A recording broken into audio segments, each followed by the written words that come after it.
Yo, yo, yo, yo. What's up, all you burner stoners and potheads out there? This is Weedman 420 with the Weedman 420 Chronicles. How are all you vipers doing out there this evening? Mrs. Weedman?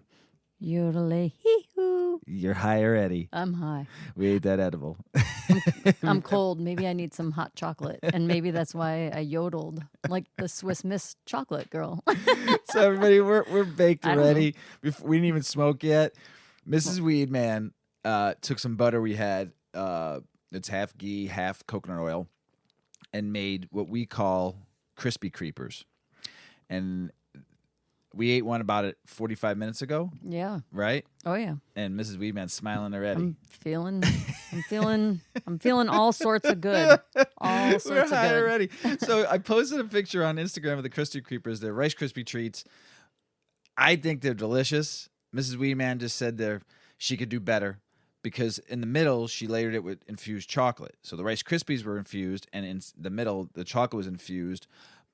But she wanted to do a layer of fluff, a layer of chocolate, and you mix the two together. Yeah, instead. I just got lazy. I'm like, screw it. So instead I of doing put a them layer, both together. So And no. I think it tastes fucking great. Mrs. Weedman's like, they taste good, they just don't look pretty in the middle. I'm like, No, I wanted that little break of the hard chocolate in the middle, and then the ooze of fluff in the middle. Well, you experimented. Next time. Yeah. Next time. We got plenty of butter, so we're good. I'm high, though. It's kicking in. Oh yeah. I'm starting to see little things, floaties in the air, and little trails of stuff. My hands are looking like blue. Wow. So we're high already. We might not need to smoke. This is the butter was made with the Weedman 420 experimental strain. Super stoked. Potency is pretty potent. I would say we ate a half of one each, and I would say they were probably about 10, 15 each. Yeah, that's what I would say. Maybe a whole one is about 20, you said? Because we ate a Yeah, whole at one. least. We both ate a whole one last night, right? Oh, I ate in two parts. Yes, I ate a whole one like an hour and a half later. No, I ate a half one. Oh, this is gonna be a rough show. I ate half of one, and then like an hour and a half later, I ate another half. So I ate one entire one. This evening, I had half. Yeah, and you're feeling and I'm good. Pretty high right now. It's gonna be a great But it's show. all right. It's gonna be a great show. So there was something I saw on Instagram that some people were posting in the industry, and it says, "We have cannabis in common. It's time for Congress to join us. More than 2/3 of Americans agree that cannabis should be legalized. Make your voice heard at cannabisincommon.org." And you go on there and vote and check it out at Cannabis Voter, Cannabis in Common.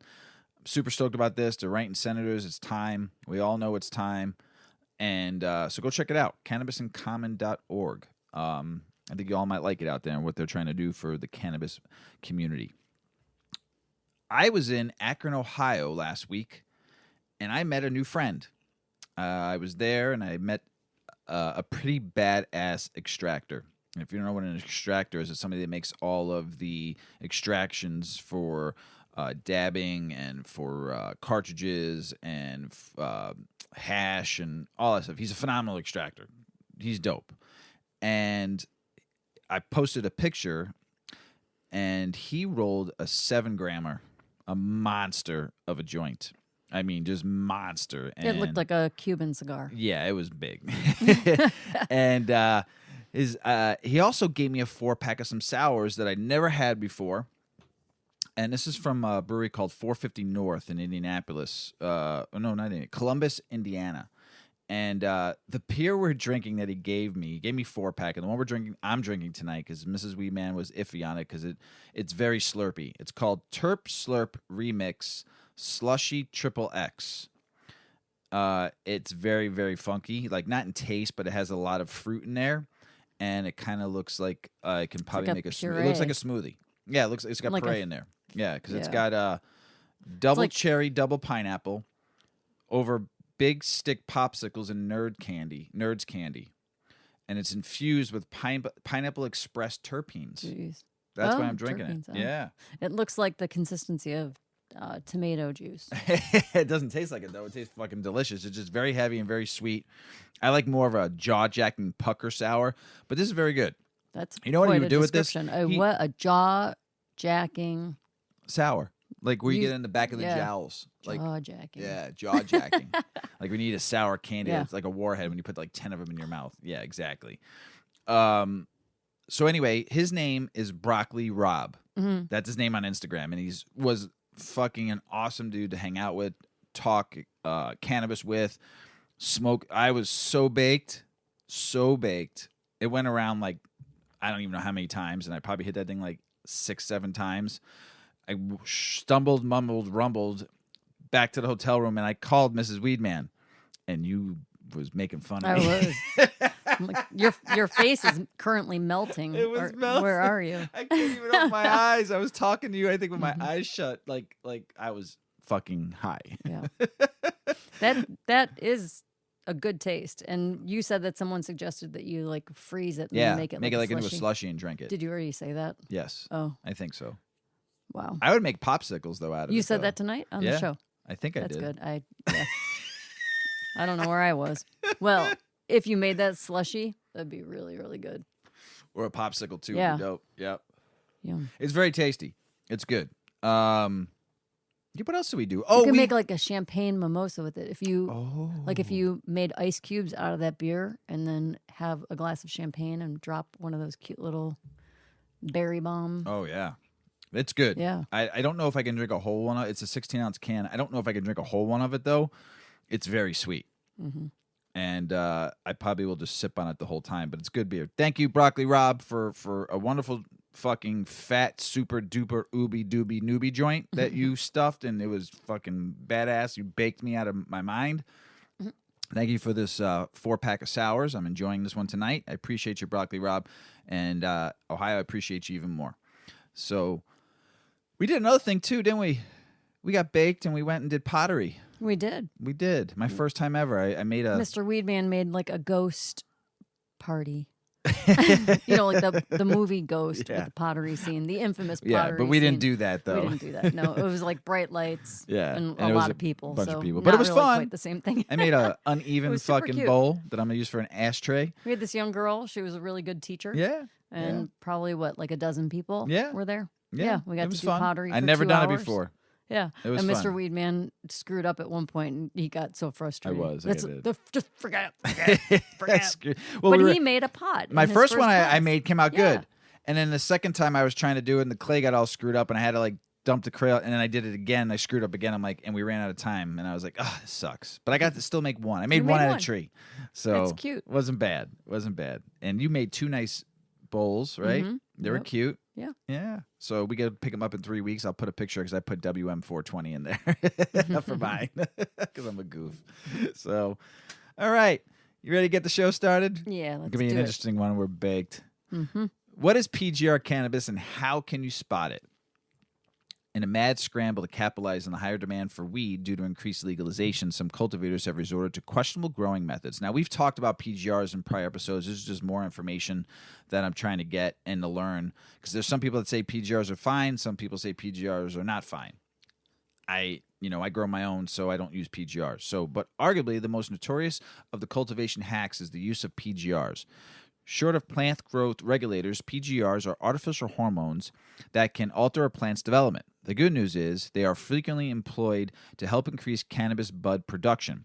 The bad news is these PGRs may seriously alter the flavor of cannabis, and questions remain about the effectiveness and safety of PGR cannabis. As demand for high THC cannabis continues to climb, PGRs will become an increasingly hot topic in cultivation circles. With this in mind, consumers deserve to know how their cannabis is grown and what they're putting in their bodies. PGR weed versus natural weed, is there really that much of a difference? According to a recent review in the Journal of Drug Testing and Analysis, pesticides contamination is a growing problem in cannabis.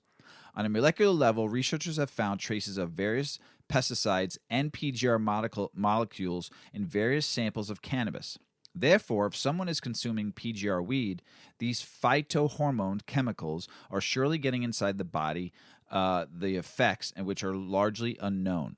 But PGRs don't merely change the chemical structure of weed. According to most anecdotal testimonies about PGR cannabis on Reddit, this weed has distinctively different flavor, effect, and texture than naturally grown weed. Since I grow my own and I've gotten homegrown weed for a while, I do say the buds look way different when you go to get bud from a commercial grower versus a home grow or a craft grower. They're very tight and very, very, I mean, like extremely tight. So, and mine is more loose. So when I see it, so I could be wrong. I'm just seeing what I see and what I'm learning. Since PGRs work by interfering with the natural hormones and blocking a natural enzymatic processes in the plant, it's no wonder these buds often have depleted cannabinoid and terpene concentrations. Instead, the consumers get an artificial dense nug with mild trichome counts. Likely, you won't feel the same level of a high or smell any dankness with PGR weed. Simply put, the PGR weed experience isn't the same as natural cannabis. How to identify PGR weed? A few telltale signs. The most common way to detect PGR weed is via appearance. PGR nugs are incredibly dense, but not in a good way. These nugs are like rocks. That's what I was just saying. And they may feel slightly heavy in your hands. This added weight gets the grower to earn more money for the harvest. Another defining feature of PGR nugs is the color. Unlike regular cannabis strains, PGR weed tends to have a dark brown sheen with amber red pistils. The less green you see, the more likely it's PGR weed. Since PGR weed has fewer trichomes than typical weed, these buds also won't feel as sticky on your fingertips. Speaking of trichomes, it's less likely that you detect pungent aromatics from PGR weed, even when you break these PGR nugs apart. The rich terpene profile isn't there. Maybe you'll get a whiff of soil or slight earthiness, but that's about it. Even though the above advice may help you identify PGR weed some of the time, it will not always be clear if cannabis has had PGRs added. Some cannabis cultivars are just extra covered in pistils or naturally extra dense. There is no sure visual assessment, but if it walks like a duck and quacks like a duck, then you might want to figure out who grows the duck and ask them if it has PGRs. Is PGR weed bad for you? There aren't too many scientific studies analyzing PGR weed in particular. However, many countries ban the use of PGRs commonly found in cannabis, especially daminizide. So it's safe to say PGRs cannabis isn't the best thing to be putting inside your body. I'm going to read that word again. Daminozide. Daminzoid. Indeed, there are studies linking PGR consumption with the increased risk for multiple severe conditions. There's also convincing evidence that PGR, I'm going to butcher this word, so I'm just going to spell it. PACLOBUTRAZOL. I'm not even going to try it. And Mrs. Weedman shaking her head. I can't follow. So could reduce a man's sperm count and adversely affect liver health. Anecdotal evidence has speculated that these PGRs, one in particular known as that PACLOBUTRAZOL, may transform into chemicals called nitrosamines. When combusted alongside the positive components in cannabis, nitrosamines are the same carcinogenic compounds in standard cigarettes, and they may increase cancer risk. Unfortunately, there are no reputable studies looking at the components of PGR's smoke versus natural cannabis smoke. Not yet, there's not. What other crops have PGRs? Nowadays, you'll most often find PGRs in non-edible and non-smoking flower plants. In fact, the University of Michigan has an entire list of popular plants that can use PGRs for optimal flowering. However, that doesn't mean PGRs can't creep in their way into edible food. For instance, a study from Vietnam found mustard greens contain significant traces of many dangerous PGRs. Researchers noted the levels of PGRs, like gibberellins, a natural occurring plant hormone, were well above acceptable levels in the Western nations. Ew. Currently, each country has different standards for acceptable PGR exposure. There are also different laws surrounding each PGR. Until there's greater clarity on a multinational level, it's important to check your local laws to determine the latest legal levels of PGRs in your weed, food, or decorative plants. What are the standard PGRs in weed? If a cultivar or a cultivator used a PGR, it's most likely has one of the following. That word I spelled 3 times. Daminozide or chloromequette chloride.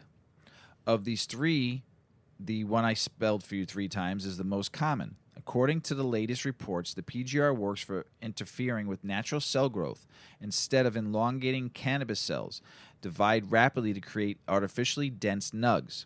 While this increases total weight, it interferes with natural cannabinoid and terpene production.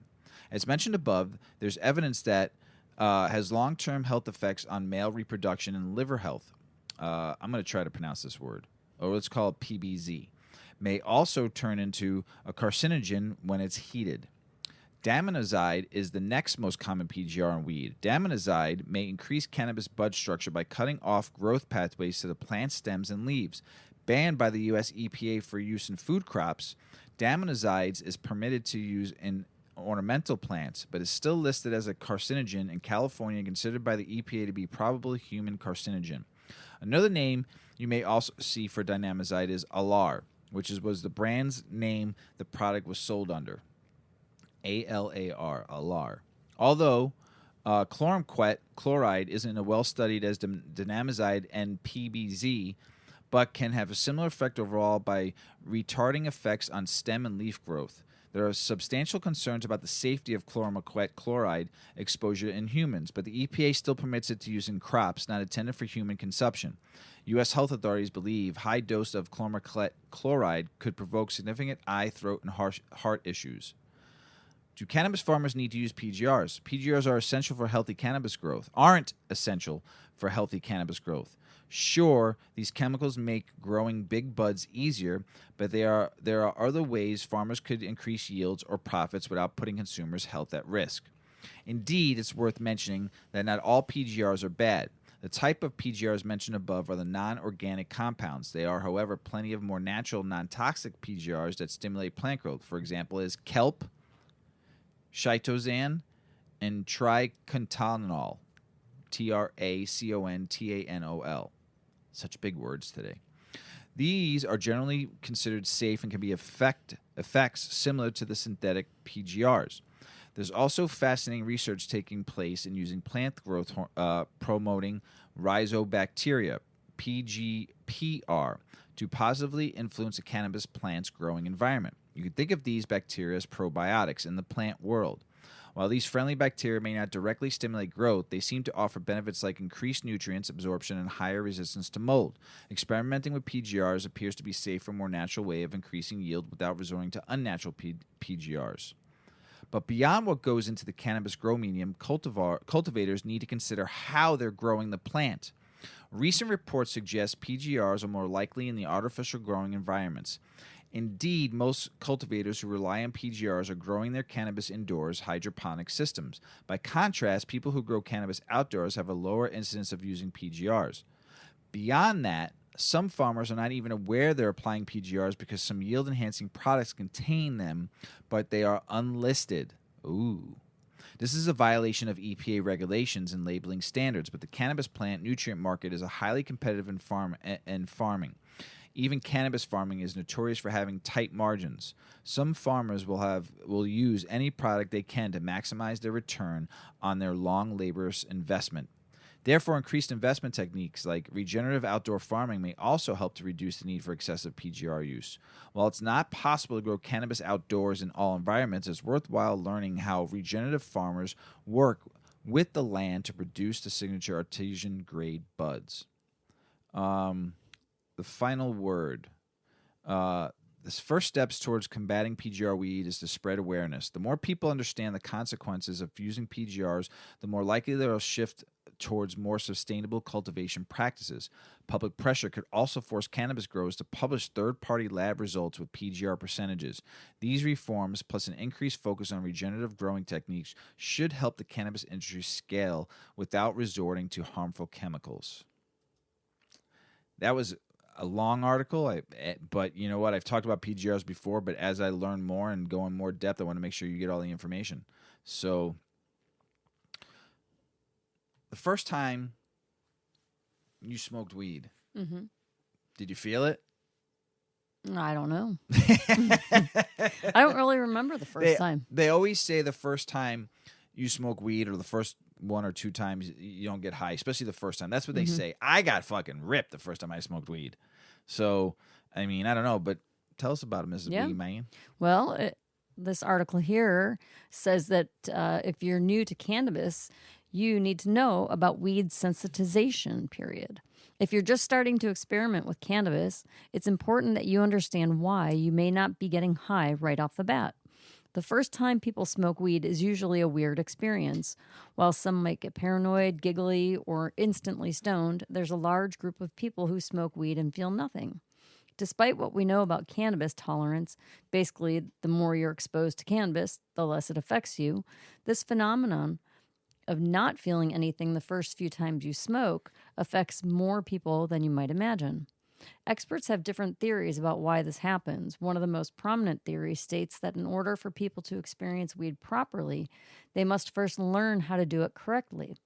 People need to be exposed to the drug repeatedly until their body understands what it's supposed to feel. Experts call this the sensitization period, when THC interacts with the cannabinoids in your system a few times and activates them, producing that high feeling. It may take a couple of sessions before your smoke actually makes you feel high, rather than not really understanding what you're experiencing. First-time users could also have an issue with the smoking part of things, maybe inhaling cannabis, but keeping the smoke in their mouth rather than inhaling it into their lungs, which prevents the THC from making its way into your bloodstream. Another important factor is how you view cannabis. Over the years, we've all taken an approach to weed that functions in binaries, between the state of being not high and being too high. This might be limiting your understanding of what cannabis has the ability to do, and it disregards a variety of cannabis compounds that aren't exclusively related to THC. It's okay for there to be a gray area when consuming cannabis, for you not to know when you're high or not. There's no definitive answer when it comes to cannabis and its effects on our bodies, but it's almost always challenging to successfully accomplish your goal the first time you take a stab at it. Your expectations, the people you're with, and your biology will have a hand in your first couple of experiences with weed, which is why it's important to be patient and open-minded. When first using cannabis, start off slow, surrounded by people you trust. Put your phone on silent. Once you start smoking, pause between puffs, take maybe 20 or 30 minutes, and monitor your feelings closely. That way you can make sure you get high, but not too high. If one consumption method fails, try another one. There's never been a better time to choose. There's such a wide variety of cannabis products. So That's pretty cool. Yeah, I never really thought about that. No? No. You would think, because you don't have any tolerance to it, you'd think that the first time you have it, you would just get like totally blazed off of like a half of a puff. But what they're saying is your endocannabinoid system kind of has to get woken up. Yep. And so until you use it a few times and we've talked about that a lot of times, that in the beginning you don't really know what feeling high feels like. Right. So you have to it's important not to be under the influence of anything else. Don't drink your first few times you smoke, and get to learn what the feelings are that you're feeling. Like, it's really cool to smoke your first few times in an environment that's not out and super social. You're just a few people in someone's house. Good music, just some candles. So you could just totally let chill. The feeling like ride itself out and kind of recognize what you're feeling. Yeah. And so it takes an awareness to really understand it. So in the beginning, you do have these, like you anticipate that you're going to be super silly and then you're going to be super hungry. Like, but there's so many other things in there. Remember, friends of ours wanted to get stoned, and they asked us to bring over some weed, and we did because the wife had never gotten, and we got her high. Well, she said she wasn't, but next thing you know, she's eating like 2 bowls of ice cream, vanilla ice cream, like it was nothing.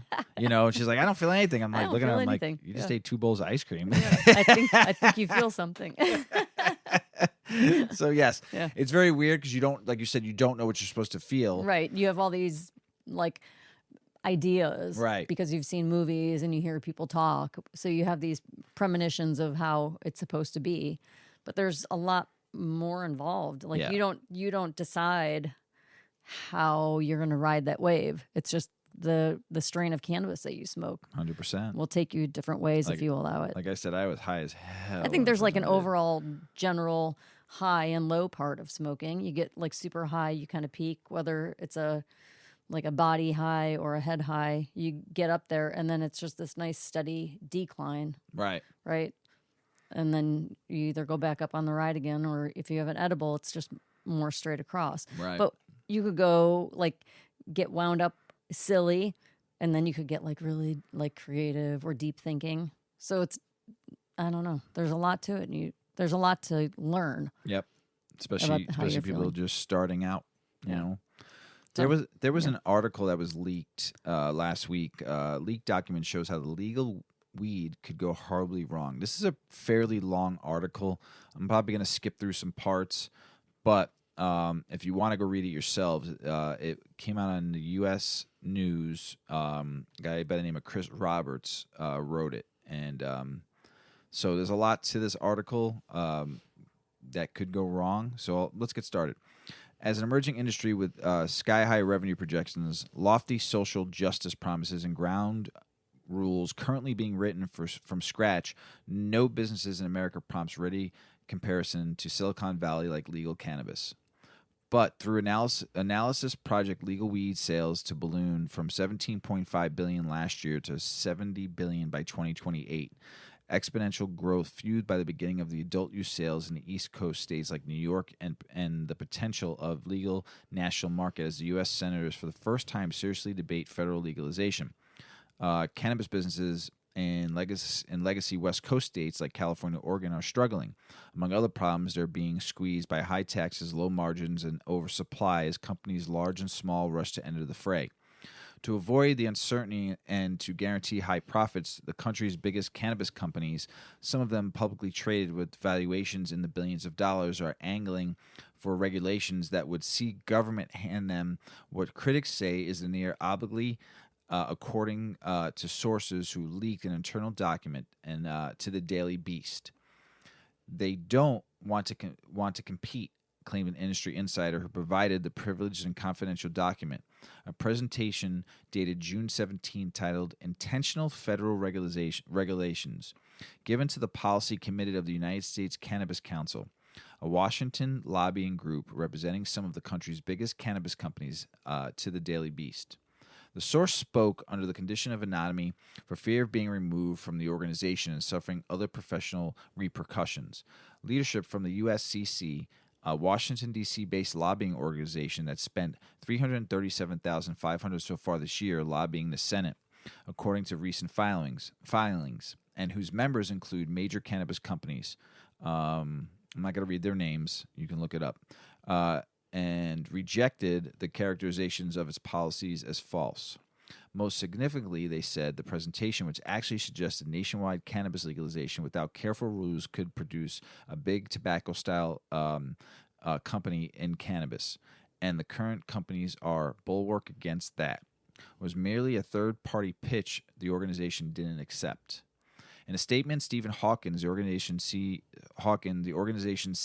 who is also executive director of the Marijuana Policy Project, claimed that the presentation, which according to the author page was prepared by MPG Consulting and an attorney from Pekins Coy, a law firm listed on the USCC website as a member, does not represent the group's priorities. The presentation does not speak of the USCC or your source, either misunderstands or misrepresenting our views, Hawkins said.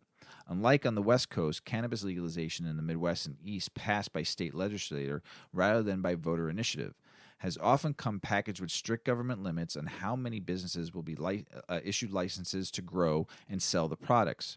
Limited licensing has allowed a few companies lucky enough to win licenses to become national players valued at multiple billions of dollars in just a few years. That's the system that created big weed, and it's the system that the USCC wants to enshrine, according to a source. They want 10 licenses in each state for just them, they told the Daily Beast. Hawkins denied this, insisting his group has no position on license caps. We do not have a position on limited licensing, he told the Daily Beast. We would not oppose or support efforts to lift or expand licensing caps.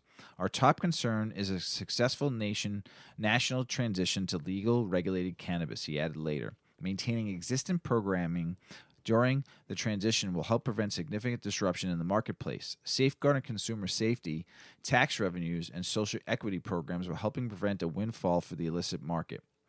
In a separate statement, a spokesman for Perkins Coie, which represented PharmaCann, another USCC member in the recent merger, denied that the law firm was involved at all, despite its logo appearing on the presentation's first slide.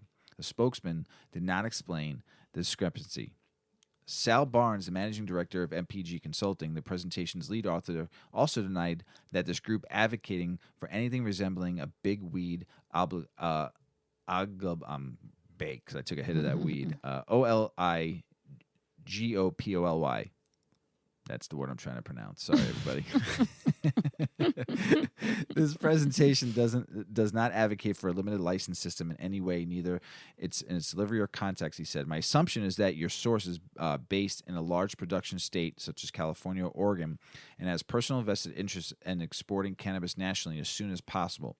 But according to outside critics who viewed the policy presentation and who put it into context on other publicly available USC and member companies' policy positions and lobbying efforts, the document is really a blueprint for how entrenched interests could dominate the industry. And even if the people behind the proposal says it was just that, a rejected plan, those same critics argue it's more like a strategy that's already in action, and that a big weed industry is the real goal. They're trying to borrow influences from government to put people under the influence of corporate cannabis. It's a political game, said David C. Holland, a New York City cannabis business attorney active in the industry who lobbied for legalization in the state and who reviewed a copy of the document. It's a strategy of preclusion through legislation rather than inclusion through competition, he added. This is not what American business is supposed to be about. In order to command a market and maximize profits, including a company's potential resale value when bidders might include Amazon and Big Tobacco, the best way to make lots of money in weed is to ensure virtually nobody else can enter the game. And that's exactly what Big Weed wants, including lobbying firms like USCC and companies that organizations represent, these critics say. What's more, they argue multiple elements from the leaked presentation, including potentially delaying interstate commerce, a critique of the hemp industry as a model to avoid and ensuring existing state markets, made it into the USCC's public comments of the Cannabis Administration Opportunity Act, the CAO. That's a federal legalization bill introduced by Senator Majority Chuck Schumer and Cory Booker.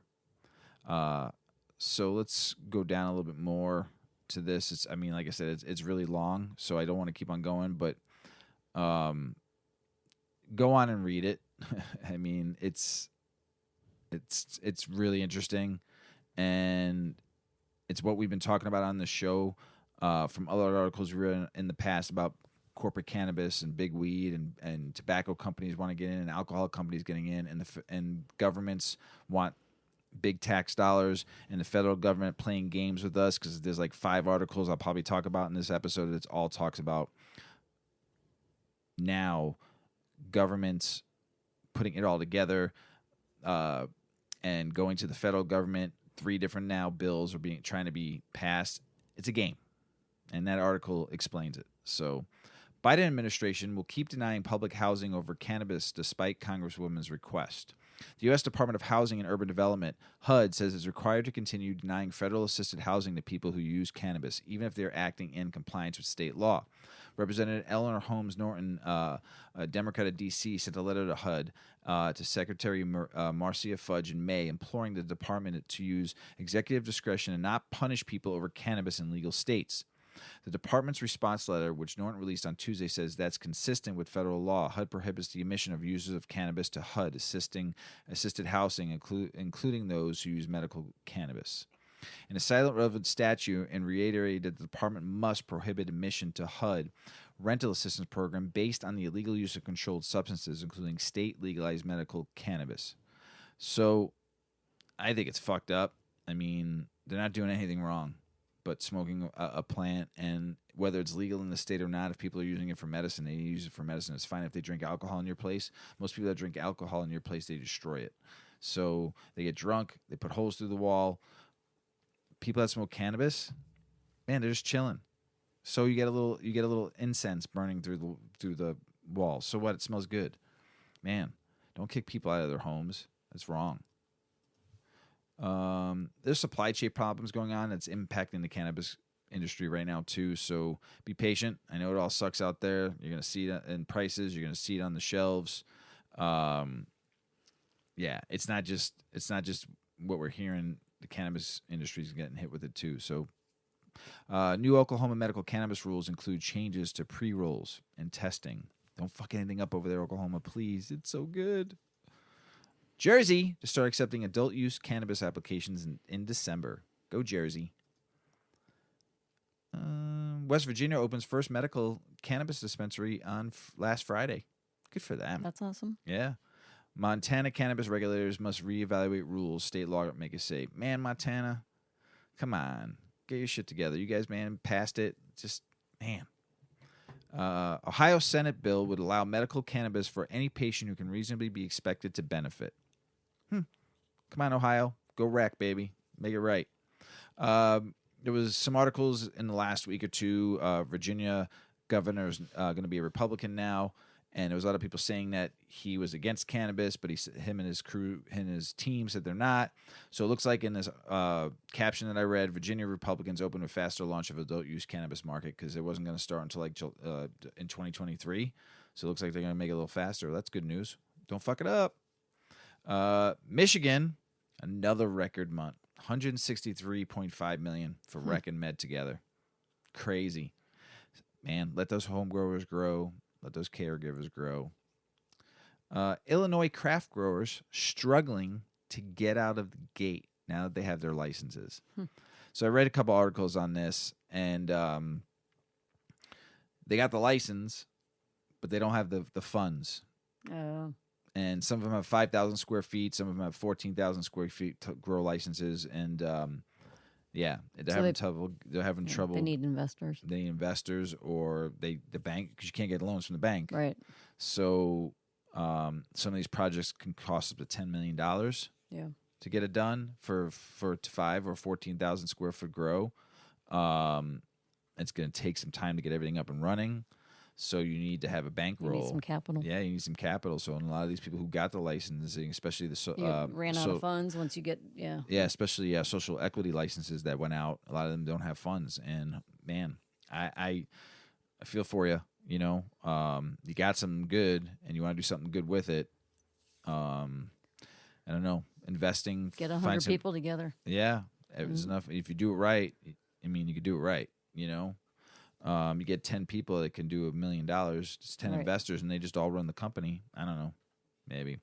That I mentioned a little bit earlier. The Republican Nancy Mace, Republican from South Carolina, who wrote that bill that I read last episode, introduced it on today, which is Monday, 11/15. Introduced the bill, but she's getting shit from all the constituents in South Carolina saying that we don't agree with her, and our state, follows federal rules, so we're not going to pass it in our state anytime soon. So she's getting some backlash from this, from her constituents in her state. But it was introduced today. We'll see what happens. I haven't read any more about it and what people said, but I think between the 3 bills that are in the MORE Act, the Senate, the one in the Senate that I just read, and then her bill, come together, people, man. It's just, who cares who gets the fucking credit? I mean, just get the fucking shit done, Oh my goodness. I always talk about gut health, and I'm a probiotic believer, having good, proper gut health, keeping that good bacteria in your intestines and in your gut, having good poops is good too. Good poops. Cannabis is good for giving you good poops. How does it all work? Well, poops, I mean. Okay. We're not going to go into a poop class here. Let me just say that at all. But while we're on the topic of gut, how do you think that cannabis might affect your gut microbiome, like your little gut dome, your internals, right? Tell me about it. Health-conscious individuals are all about the gut microbiome and the gut-brain connection. The gut microbiome represents a fundamental part of us. A sizable 6 pounds of your body weight can be attributed to trillions of bacteria, viruses, and microbes living deep within your gut. Yummy. The last decade has seen researchers dive deep into gut health to uncover how these microscopic organisms influence diverse bodily functions. This growing interest has led researchers to ponder, what's the relationship between cannabis and the gut? How do cannabis and the endocannabinoid system interact with all the tiny microbes living in our digestive tract? The gut is another name for the gastrointestinal tract, which begins at the esophagus and ends at the anus. Trillions of bacteria, viruses, and fungi live throughout it. I had no idea trillions. You got some fungi in there? Ooh, I guess. More than that. When in balance, these microbes generally exist in symbiosis with us and help to stimulate and regulate the immune system, breaking down potentially toxic food, synthesizing essential vitamins and amino acids, and strengthening the gut barrier. The gut barrier is a semi-permeable structure lining the gut that allows the absorption of nutrients and prevents pathogenic molecules and bacteria from entering. Sometimes gut microbes can cause an imbalance, known as gut dysbiosis. A range of factors can set this in motion. Diets that are high in fat or sugar or low in fiber, drinking alcohol on a daily basis, or eating produce with pesticide residue. Left unchecked, gut dysbiosis can contribute to chronic gastrointestinal disorders, such as Crohn's disease or inflammatory bowel disease. Gut microbiota also play a role in the development of obesity, with people who are overweight or obese showing a reduced microbial diversity. An imbalanced gut microbiome has also been linked to diverse mood and neurological disorders, such as autism, anxiety, and depression. And a healthy gut microbiome has been shown to boost brain development, cognition, behavior, and promote sound mental health. When looking more deeply at the gut environment, you begin to see that there's more than this vast array of bacteria and other organisms, said Jason Mitchell, co-founder and CEO of Hemp Fusion Wellness and CEO of Probulin Probiotics. There are hundreds of millions of neurons located in the gut. In fact, there is a nerve that runs the distance from the brain to the gut, connecting other organs as well, including the lungs and the heart. The influence of the gut microbiota is not just restricted to the gastrointestinal tract.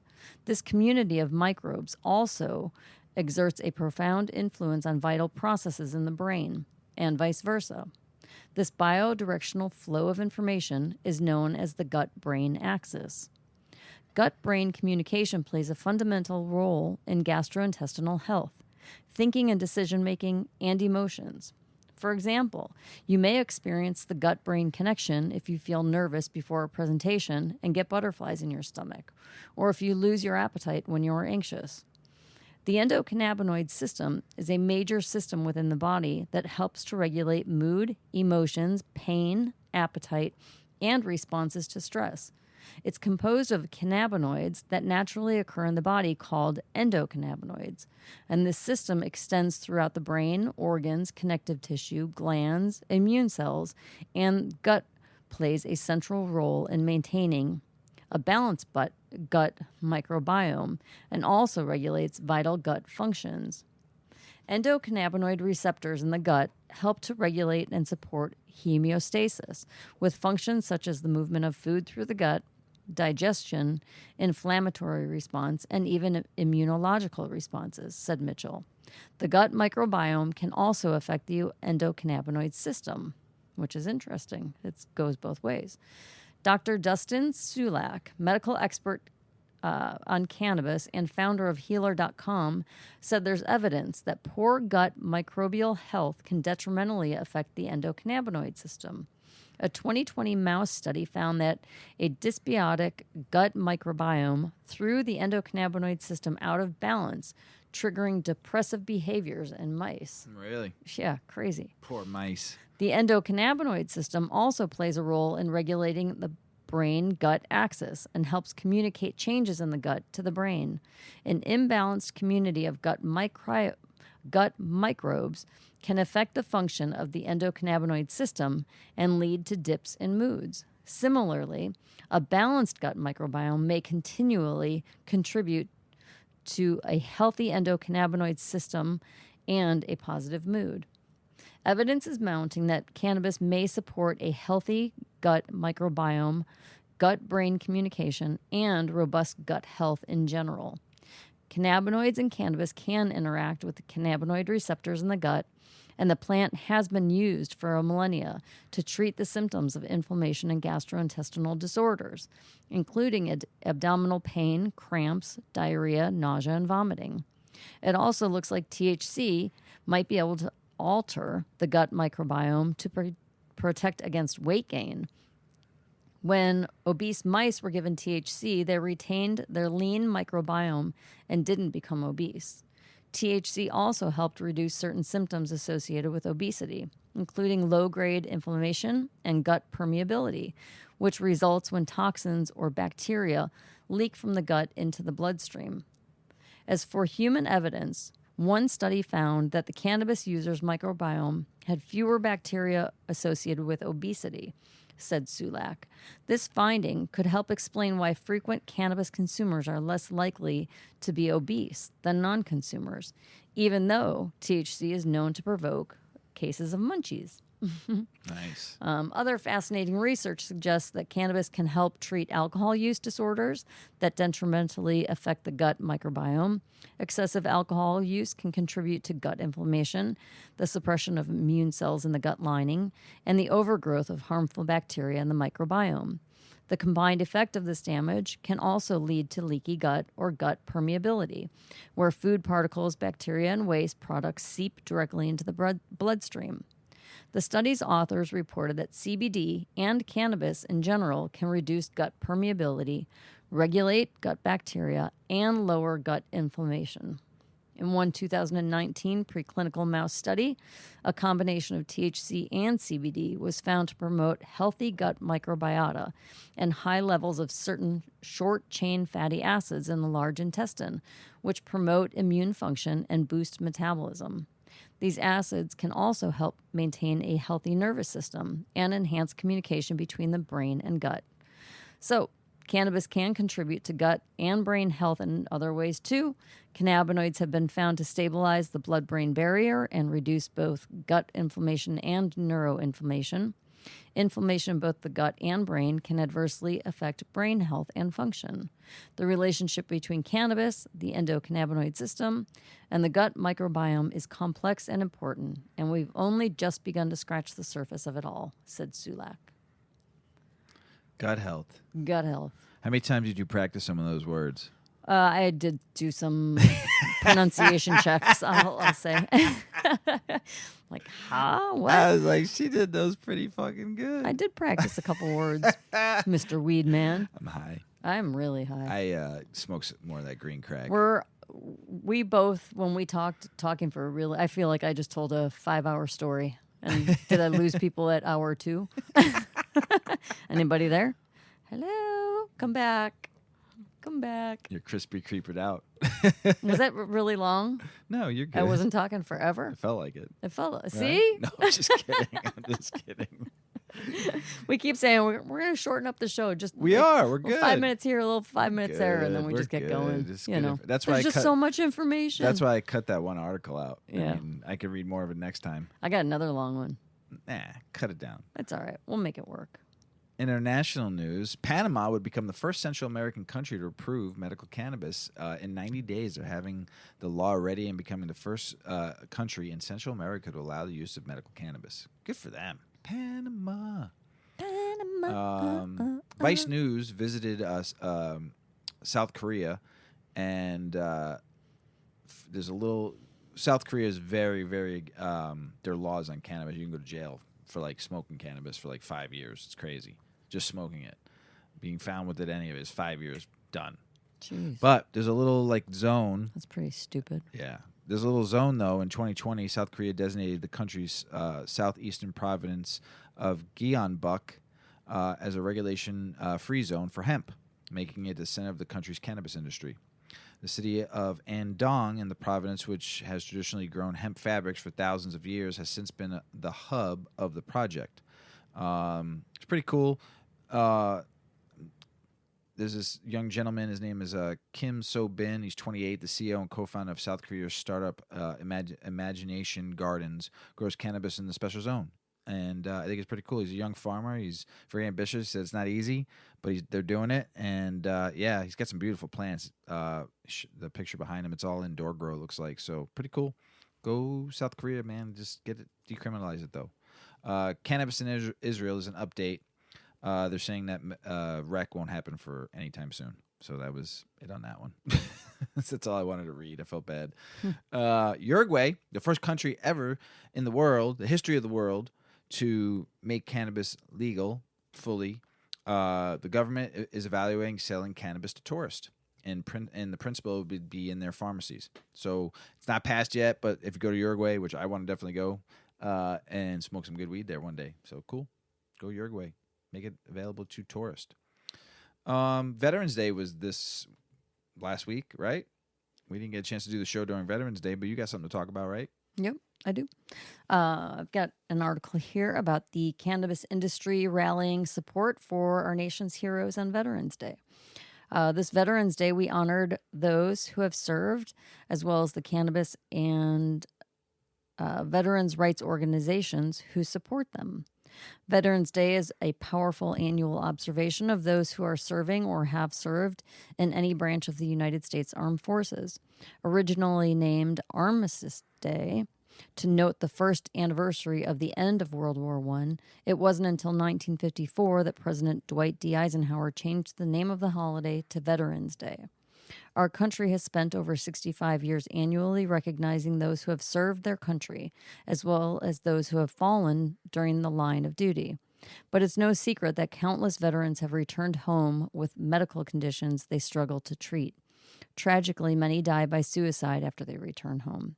In the cannabis industry, the topic of veterans hits especially close to home. Cannabis has been found to be a powerful treatment for certain medical conditions that are common in the veteran community, such as post-traumatic stress disorder, anxiety, chronic pain, and many others. This Veterans Day, cannabis businesses came together to offer support for veterans across the country. Veterans need our support, and here's a few ways consumers are able to show their support. Platinum Vapes frequently contributes to a variety of causes through limited edition vape cartridges called React. These special edition products each have their own dedicated packaging, and a portion of the proceeds from the React Veteran Support cartridge will be donated to Project Sanctuary and Battle Brothers Foundation. Project Sanctuary helps service members reconnect with their families in a healthy and sustainable manner, while Battle Brothers Foundation assists veterans re-entering civilian life through their jobs, as well as necessary non-opioid medical treatments. Terrapin Care Station, along with its internal resource group called the Terrapin Veterans Network, hosted a few events across the country. This included dinner and drinks for veterans and their families in Pennsylvania on Veterans Day, as well as a Veterans Day cleanup event in Grand Rapids, Michigan. Director of Construction at Terrapin and a member of Terrapin Veterans Network, Kevin Krieger expressed the need to continue supporting veterans. An estimated 200,000 veterans are expected to leave active duty service and re-enter civilian life this year. But entirely too many former members of our nation's military struggle to find employment or are forced to accept underemployment, said Krieger. For years, Terrapin has supported veterans and their families, both as employees and within the community at large. I am proud to be a member of Terrapin Veterans Network, working for an incredible company alongside many others adjusting to life after service in the military. Terrapin also strives to ensure that 30% of its employees are veterans. Pax Labs released a limited edition Veterans Relief Era pod in California, Oregon, Massachusetts, Missouri, and Washington. A portion of proceeds will be donated to Weed for Warriors, in addition to a $20,000 donation that PAX is giving the organization as well.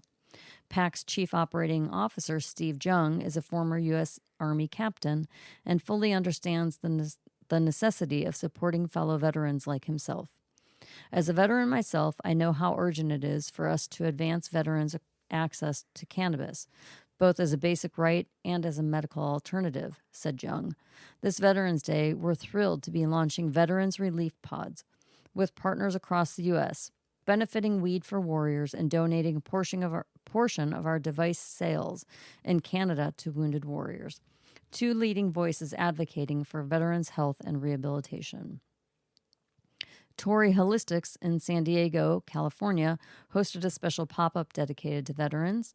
The dispensary partnered with Helmand Valley Growers Company and El Blunto and created limited edition lighters that feature the Battle Brothers Foundation, as well as a pre-roll that was available for purchase. $1 for each unit sold is being donated, and they will be giving away merchandise to veterans. So some companies take a different approach to support, such as Green Thumb Industries, who partnered with health company Happy to offer veterans solutions to their mental health. Between November 1st and December 31st, the two companies are offering veterans and their families free and unlimited mental health support. The director of veteran programming at Happy, Joshua Thiel, wants to change the stigma of mental health, one veteran at a time. The military is committed to reducing stigmas with mental resilience care, but cultural change takes time and resources are in high demand, he said in a press release. Military members often believe that support equals weakness and that no one cares or understands them. We at Happy disagree.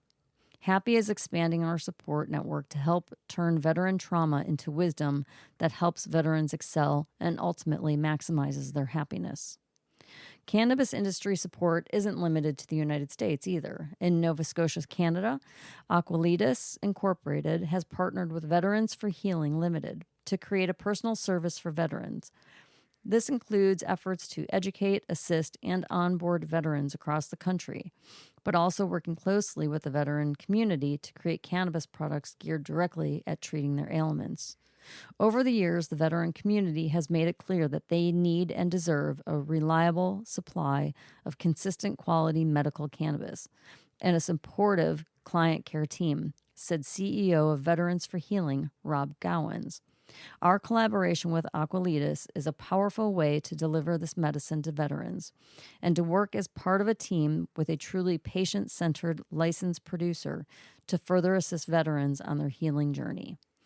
This is just a mere glimpse into some of the events and promotions that the cannabis industry is organizing, not only to support veterans, but to also create awareness of their needs and how medical cannabis can help. Of course, a simple donation to veteran cannabis organizations can help too.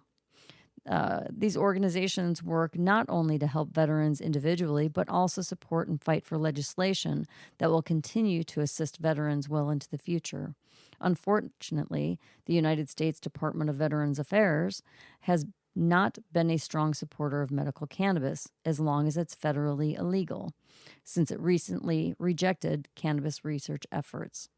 Representative Lou Correa, who introduced the bill earlier this year, criticized the VA's denial. The VA keeps saying, "We have the authority. We don't need you to micromanage us." But we do, because they're not doing their job. So, good efforts throughout the cannabis community. Yeah.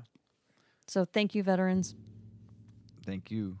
Another one, General George Patton's grandchildren celebrated Veterans Day with a 4-day celebration at the cannabis facility they co-founded with the farm that George S. Patton left to them. Yeah, so that's pretty cool. Yeah. Yep. Happy Veterans Day to all you out there that served. Especially Little Weed. What do we call him on the show? Polly.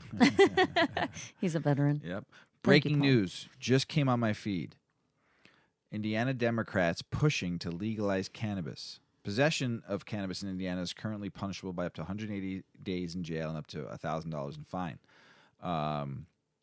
The Indiana Democratic Party will be pushing for legalization of medical and recreational cannabis in Indiana in the next legislative session. Democrats point to the polls that nearly 80% of Hoosiers agree with legalizing the use of cannabis for medical and recreational or both. Those numbers have only increased in polling over the years.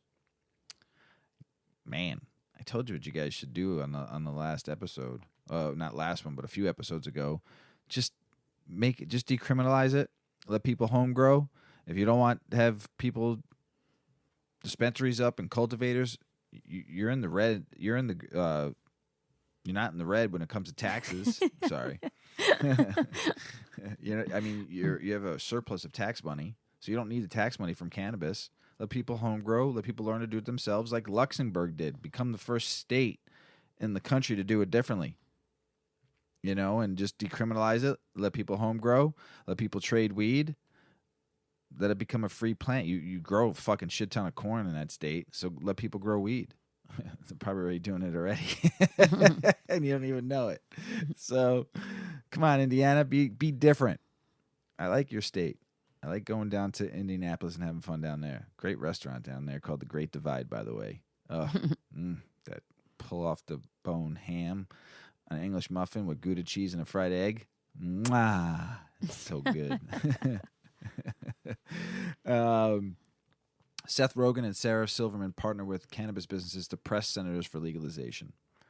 Good for you, Seth. Good for you getting some other people involved with it too and trying to fight. He said it's time. So good for all of you out there trying to fight for cannabis. Mrs. Weedman. Mr. Weedman. You got anything else? I got nothing. Nothing? You still high? Yeah. I don't think I'm as high as I was at the start of the show. But... That green crack hit me different. Oh, I didn't smoke. I did. Twice. It hit me different. Real like heady. Maybe because you mixed it with the other, with the edible. Yeah, but we smoked it the other night too when we were watching a movie and we didn't eat an edible yet, and it was heady. It hit me different. I don't know why. It's still curing though because it was just harvested, so maybe it's getting stronger because I have it in a nice jar, with my with some packs in there, keeping the humidity right. So I think it might be curing more because I'm fucking heady. Yeah. Yeah. So hey, everybody out there in the world, we love you. We love all you people and humans, and love you all out there. Thanks for listening around the world. We appreciate you. Don't forget to check us out on Weedman 420 Chronicles on Instagram, Weedman 420 Pod on Twitter. Send us an email at weedman420chronicles@gmail.com. And then check us out. I got TikTok. Some people are following me now. Thanks for sending them some stupid ass videos. Weedman 420 Chronicles on TikTok. So, Ms. Weedman, thanks for those great edibles. Sure. Good stuff. One a day keeps the doctor away. That's for sure. No, one a day keeps your microbes okay. That's pretty good. What are they called? Your microbes. Your microbes. No, some other kind of microbe. Oh my God, I am high. Yeah, your gut microbiome. There you go. One a day keeps your microbiome okay. Hey. Ba-dum-bum. Ba-dum-bum. Ching, ching. As Paulie always says, smoke smart, puff puffing away. Puff, puff, pass.